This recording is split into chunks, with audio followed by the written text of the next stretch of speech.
ఇగో కూలిన గురుకుల హాస్టల్ భవనం అట, ముగ్గురు విద్యార్థులకు గాయాలు, భోజన విరామ సమయంలో కూలడంతో తప్పిన పెను ప్రమాదం.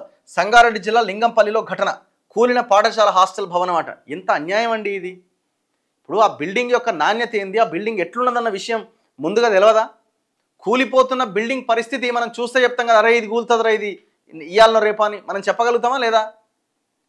బిల్డింగ్ కూలిపోతున్న బిల్డింగ్లో పిల్లల్నిగో బెడ్లు ఇవి, ఎంత ఘోరం ఇది. అసలు అక్కడ ఎవడున్నాడు ఆ సార్లకైనా తెలవాలి కదా. ఇది ఏమో కాదు, సంగారెడ్డిలో అట, సంగారెడ్డి లింగంపల్లిలో. ఇగో గాయపడ్డ శివానంద్, జ్ఞానేశ్వర్, అరవింద్ ముగ్గురు పిల్లలకు గాయాలని. పాపం అన్యాయం కదా ఇది. ముగ్గురు విద్యార్థుల గాయాలు, భోజన విరామ సమయంలో కూలడంతో తప్పిన పెను ప్రమాదం. సంగారెడ్డి జిల్లా లింగంపల్లిలో ఘటన. ఘటనా స్థలాన్ని పరిశీలించిన మంత్రి దామోదర. ఏం చేద్దాం పరిశీలించి? ఇట్లాంటి బిల్డింగ్లు ఎన్ని ఉన్నాయి? మేము కొన్ని బొచ్చడు బిల్డింగ్లని ఎక్స్పోజ్ చేసినాం, బయటికి తీసుకొచ్చినాం. సంగారెడ్డి జిల్లా మునిపల్లి మండలం లింగంపల్లి గ్రామంలోని గురుకుల పాఠశాలలోని హాస్టల్ భవనం మంగళవారం కూలిపోయింది.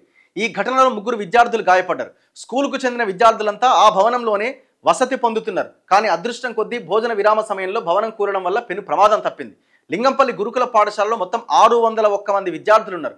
ఏళ్లుగా శిథిలావస్థలో ఉన్న స్కూల్లోని ఒక భవనంలో విద్యార్థులకు వసతి కల్పిస్తున్నారు. ఎప్పట్లాగే విద్యార్థులంతా మంగళవారం ఉదయం హాస్టల్ నుంచి పక్కనే ఉన్న స్కూల్కి వెళ్ళిపోయారు.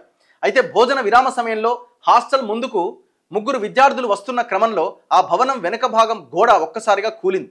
ఆ పెచ్చులు ఇటుకలు తగిలి తిరూరు జ్ఞానేశ్వర్, శివ, అరవింద్ అనే విద్యార్థులు గాయపడ్డారు. బాధిత విద్యార్థులను పాఠశాల సిబ్బంది హుటాహుటిన జహీరాబాద్ ఏరియా ఆసుపత్రికి తరలించి చికిత్స అందించారు.